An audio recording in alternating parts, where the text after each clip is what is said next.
नमस्कार दोस्तों, Hemant LP channel में आपका बहुत-बहुत स्वागत है। अगला पार्ट है मौर्योत्तर कालीन भारत यानी मौर्य उत्तर यानी मौर्य के बाद जो भारत है, जिसमें आपका गुप्त काल आ जाएगा, पुष्य भूति वंश आ जाएगा, राजपूत काल आ जाएगा।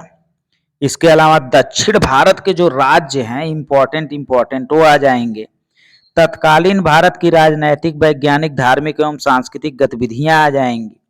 तो हम लोग एसएसटी पढ़ रहे हैं मेन रूप से सीटेट के लिए, लेकिन जब हम व्याख्या कर देते हैं क्वेश्चनों का, तो जब व्याख्या करते हैं उसके पीछे तो यूपी टेट, सुपर टेट और बीपीएससी और हर एग्जाम के लिए इम्पोर्टेंट हो जाता है। यहाँ पे कोई बहकाने वाला काम नहीं है। अगर यहाँ पे आपके सीटेट में ऐसा क्वेश्चन पूछा है कि पुष्य भूति राजवंश की वंशावली में नरवर्धन नाम के राजा से प्रारंभ होता है, यानी आप कह सकते हैं कि पुष्य भूति राजवंश का संस्थापक कौन था, तो नरवर्धन था। तो हमने पूरा व्याख्या कर दिया कि इस राजवंश में कौन पहला राजा था और कौन अंतिम राजा था। इसका मतलब व्याख्या हो गया। यानी इस राजवंश से अगर क्वेश्चन आएगा, चाहे टेट में आए, चाहे सुपर टेट में आए, चाहे सी टेट में आए, आपको मिलेगा जरूर। ठीक है, अगर आप ध्यान से पढ़ रहे हैं तब। एक बार फिर ध्यान से देखेंगे, पुष्य भूति राजवंश यानी जैसे गुप्त राजवंश है, मौर्य साम्राज्य था, वैसे ही एक राजवंश है पुष्य भूति राजवंश। ठीक है, किसी राजा वजा का नाम नहीं है, एक राजवंश का नाम है। जैसे गुप्त वंश है वैसे पुष्य भूति वंश भी है। इसमें इसमें जो है वंशावली अगर देखा जाए, ठीक है, वंशावली देखा जाए तो सबसे पहला राजा जो था नरवर्धन था। नर था, क्या था? नरवर्धन। यानी पुष्य भूति राजवंश का पहला राजा जो था नरवर्धन था। इसके बाद आया राज्यवर्धन, फिर आया आदित्यवर्धन, फिर आया प्रभाकर वर्धन। और प्रभाकर वर्धन के 3 बेटे थे और तीनों ने अच्छी जो है अच्छा शासन चलाया। उसमें एक राजवर्धन द्वितीय था, एक हर्षवर्धन था और एक राजश्री था। अब यहां से देखिए दोस्तों, एक क्वेश्चन ये आ सकता है कि पहला राजा तो नरवर्धन था पुष्य भूति राजवंश का, लेकिन अगर पूछ लिया पुष्य भूति राजवंश का सबसे प्रतापी राजा कौन था, तो आप उसका नाम भी सुने होंगे, हर्षवर्धन यहाँ का सबसे प्रतापी राजा था। अगला क्वेश्चन देखेंगे, तो विशिष्टाद्वैत का सिद्धांत 11वीं शताब्दी में रामानुजाचार्य ने प्रस्तावित किया था। देखिए, राम जो थे, राम वो क्या है? विशिष्ट है। अब विशिष्टाद्वैत क्या होता है, इसको आपको क्लास में बताया जाएगा, अच्छे से बताया जाएगा। अगर आप ज्वाइन करना चाहते हैं तो प्रखर कंपटीशन क्लास से ज्वाइन कर सकते हैं बिलरियागंज।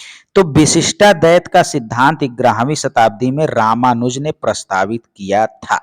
अगला है समुद्रगुप्त के सम्मुख। तो यहाँ पे एक राजा है समुद्रगुप्त, गुप्त वंश के शासक हैं।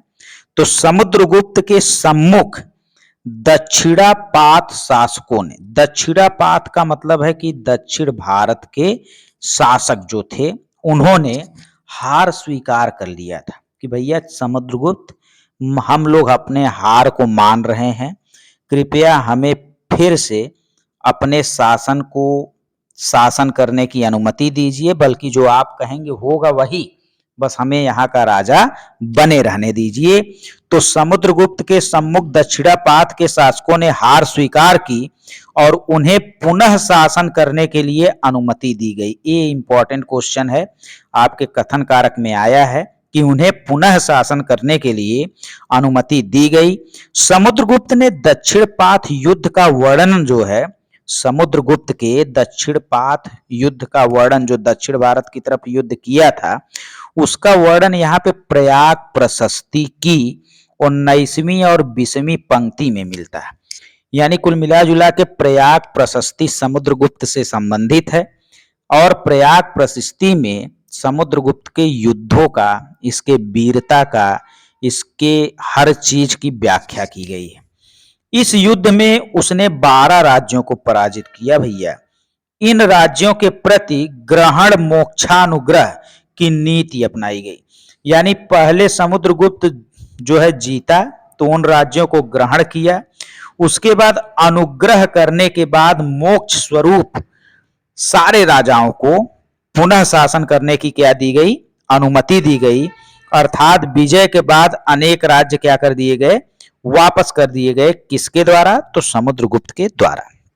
अगला प्रश्न है, एलोरा की गुफा की भित्ति चित्र जिसमें विष्णु को नरसिंह अर्थात पुरुष सिंह के रूप में दिखाया गया है, यह राष्ट्रकूट काल की क्या है, कृति।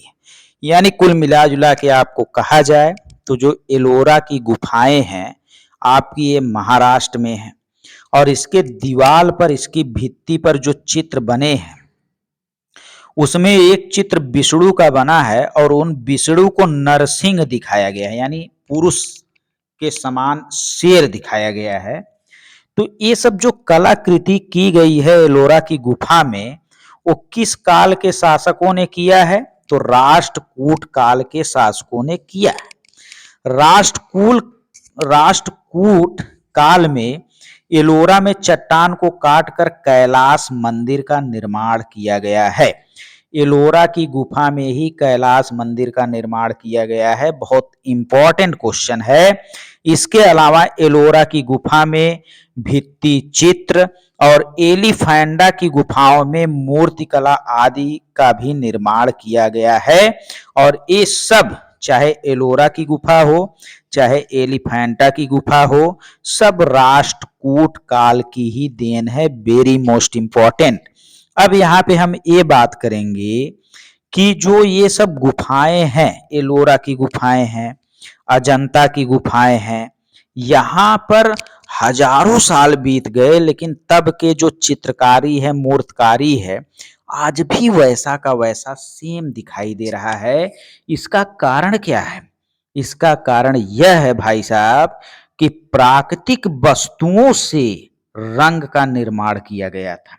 कोई आर्टिफिशियल या कृत्रिम केमिकल से रंगों का निर्माण नहीं किया गया था, बल्कि प्राकृतिक वस्तुओं जैसे पौधों से, खनिजों से निर्मित रंगों द्वारा अजंता की गुफाओं में चित्रकारी की गई है। अजंता की गुफाओं के चित्रकारी की चमक आज 1000 से ज्यादा वर्ष बीतने के बाद भी वैसी की वैसी चमक रही है। इसका मेन कारण है कि चाहे अजंता की गुफा हो चाहे एलोरा की गुफा हो, उसमें प्राकृतिक वस्तुओं जैसे पौधों और खनिजों का प्रयोग रंग बनाने में हुआ है। देखिए, एक चीनी यात्री था वेंगसांग। वेंगसांग, ह से वेंगसान और ह से ही हर्षवर्धन, ठीक है। तो वेंगसांग, देखिए हर्ष एक राजा का नाम है, ये याद रखिएगा। हर्ष यानी हर्षवर्धन एक राजा का नाम है, और उसी में चीन से एक बौद्ध भिक्षु आया था। चीन से एक बौद्ध भिक्षु आया था जो हर्षवर्धन के शासनकाल में ही भारत आया था। इसने 6 वर्षों तक नालंदा विश्वविद्यालय, जिसे बनाया कुमार गुप्त ने था, उसमें अध्ययन किया। कौन? वेंगसांग। वेंगसांग को प्रिंस ऑफ ट्रेवल्स यानी यात्रियों का राजकुमार कहा जाता है, क्योंकि ये 6 वर्षों तक खूब, मतलब भारत में बहुत दिन तक घूमा। अगला है मलयालम भाषा। मलयालम भाषा का नाम आते ही आपके दिमाग में केरल आ जाना चाहिए। मलयालम भाषा एवं लिपि का प्रयोग केरल राज्य में किया जाता था तथा मलयालम केरल की राज्य भाषा भी है। प्राचीन दक्षिण भारत, अब आप दक्षिण भारत, भैया केरल जो है दक्षिण भारत का ही एक राज्य है। तो दक्षिण भारत के केरल राज्य में चेर राजवंश का शासन था। यही आपके एग्जाम में आया हुआ है कि मलयालम भाषा का जब प्रयोग करते थे ये सब केरल राज्य वाले दक्षिण भारत के, तो वहां पे कौन सा शासनकाल था? तो चेर राजवंश का शासनकाल था। यहाँ पे आप जैसे केरल लिखेंगे तो केर लिखेंगे, तो ला मत लिखिए, केर को ऐसे चेर बना दीजिए, यानी केरल को चेरल बना दीजिए। चाहे जैसे आपको याद रहना चाहिए कि भैया केरल राज्य मलयालम भाषा की बात करेगा तो चेरल हमें याद रहना चाहिए, चेर याद रहना चाहिए। अतः चेर राजवंशों ने अपने अभिलेख में मलयालम भाषा एवं लिपि का प्रयोग किया है। Very most important. चेर राजवंश का सबसे प्रतापी राजा सेन गुट्टबन था। सेन गुट्टबन को लाल चेर, देखिए फिर यहाँ पे चेर आ गया, केरल, चेरल, ठीक। तो लाल चेर के नाम से जाना जाता था। पत्नी पूजा, बहुत बड़ी पूजा, पत्नी पूजा का प्रारंभ सबसे पहले सेन गुट्टवन ने ही कराया था। अगला है, भारतीय इतिहास में स्वर्ण युग की संज्ञा गुप्त काल को दी गई है। भैया भारतीय इतिहास में, पूरे भारत इतिहास में स्वर्ण युग या स्वर्ण काल गुप्त काल को कहा गया है। क्यों कहा गया है? क्योंकि गुप्त काल उस समय अपने आने वाली पीढ़ी के लिए एक उदाहरण प्रस्तुत कर रहा था।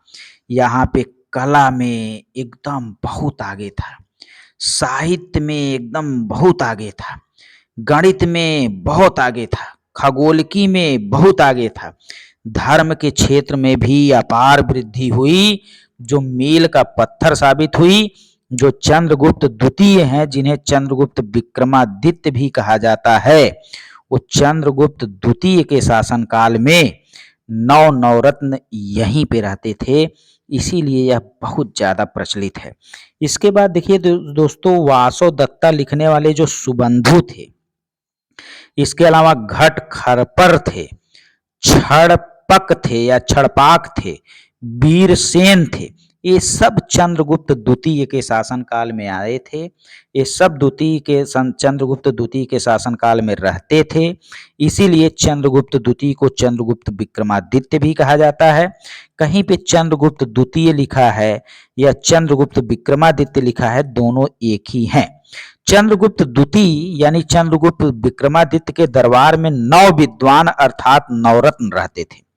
इसमें कालिदास रहते थे, धर्वंतरी रहते थे, छड़पक रहते थे, अमर सिंह रहते थे, शंकु, बेताल भट्ट, बारह मिहिर, वररुचि और घट खरपर भी रहते थे। और इन नवरत्नों के अतिरिक्त सुबंधु जो वासवदत्ता के रचयिता हैं, ये भी इन्हीं के शासनकाल में रहते थे। वीरसेन भी इन्हीं के शासनकाल में रहते थे। तो आपके एग्जाम में क्वेश्चन पूछा है कि जो सुबंधु हैं, घटकर्णक हैं, छड़पाक हैं और जो है वीरसेन है, इन सब में क्या समानता है? तो इन सब में समानता यही है कि सब के सब चंद्रगुप्त विक्रमादित्य यानी चंद्रगुप्त द्वितीय के शासनकाल में क्या करते थे? रहते थे। अगला है, चंद्रगुप्त द्वितीय के समय में ही चीनी यात्री फाहियान आया। देखिए चंद्रगुप्त द्वितीय और यहाँ पे फाहियान, आप याद रखेंगे फाहियान जो है 2 बार फहियाया, तो फाहियान 2 बार फहियाया मतलब 2 बार मतलब द्वितीय यानी चंद्रगुप्त द्वितीय के शासनकाल में आया था। रेशम मार्ग पर कुषाण शासकों का अधिकार था। क्वेश्चन आपके सीटेट में आया है, याद रखेंगे। इसके बाद दोस्तों देखिए, गर्भगृह के बारे में पूछा है और मंडप के बारे में पूछा है और एक गोपुरम होता है। ये तीनों मंदिर के भाग होते हैं। जो आपका मंदिर होता है, ये मंदिर का एक भाग होता है गर्भगृह। तो आप सभी को पता है कि गर्भगृह में देवी देवताओं की मूर्ति रखा जाता है। जहाँ पे देवी देवताओं की मूर्ति रखा जाए उसे हम गर्भगृह कहते हैं। और मंडप मतलब जहाँ पे लोग बैठते हैं, जहाँ पे लोग एकत्रित होते हैं, जहाँ पे लोग इकट्ठा होते हैं, एक हाल होता है जहाँ पे लोग इकट्ठा होते हैं, उसे मंडप कहते हैं। और गो माने जाना होता है, तो जाएंगे किससे? जाएंगे भैया प्रवेश द्वार से, तो गोपुरम मतलब प्रवेश द्वार होता है। अगला है, चोल साम्राज्य में सभा का सदस्य बनने के लिए क्या क्या योग्यता मांग रहा था? तो देखिए चोल साम्राज्य में आपको सभा का अगर सदस्य बनना है तो आपको वेदों का ज्ञान होना चाहिए, उनके पास आपका खुद का मकान होना चाहिए, आपका खुद का घर होना चाहिए, तभी आप चोल सभा में शामिल हो सकते हैं। आपको वेदों का ज्ञान होगा, चोल सभा में शामिल, आपका अपना मकान होगा, चोल सभा में शामिल। उन्हें भूमि का स्वामी होना चाहिए, मतलब कुछ ऐसी भूमि, कुछ क्या 1.5 एकड़ से अधिक जमीन होना चाहिए और उसका खुद का स्वामी यानी मालिक भी होना चाहिए, तभी वो चोल बन सकता है, चोल सभा का सदस्य बन सकता है। और व्यक्ति की आयु 35 वर्ष से अधिक होनी चाहिए, तभी वह चोल सभा का सदस्य बन सकता है। चारों कथन कारक में आया है, बहुत इंपॉर्टेंट है। ठीक है, अगला है चोल मंदिर आर्थिक, सामाजिक, सांस्कृतिक जीवन के केंद्र हुआ करते थे। चोल मंदिर अपनी भव्यता के लिए प्रसिद्ध थे। देखिए, कोई भी मंदिर हो, वहां से पैसा आएगा, समाज में संदेश जाएगा और हमारे कल्चर को वह प्रदर्शित करेगा। तो चोल मंदिर जो है आर्थिक, सामाजिक और सांस्कृतिक जीवन का क्या था? केंद्र था। अगला है कन्नौज। ठीक है, कन्नौज के राजा हर्षवर्धन की राजधानी, देखिए हर्षवर्धन की राजधानी कहाँ थी? कन्नौज थी। इनकी भव्यता के कारण इन्हें महोदय नगर भी कहा जाता था, कन्नौज को। हर्ष के मृत्यु के बाद कन्नौज पर अधिकार को लेकर त्रिपक्षीय संघर्ष हुआ, यानी 3 लोगों में युद्ध हुआ। इन 3 लोगों में 3 शक्तिशाली राजवंश थे। एक का नाम था गुर्जर परिहार, एक का नाम था पाल वंश और एक का नाम था राष्ट्रकूट वंश। यानी यह संघर्ष लगभग 2 वर्षों तक चला और अंत में जीत हुआ गुर्जर परिहार राजवंश का। ठीक है, तो दोस्तों इसके बाद हम लोग अगले पार्ट से पढ़ेंगे। धन्यवाद।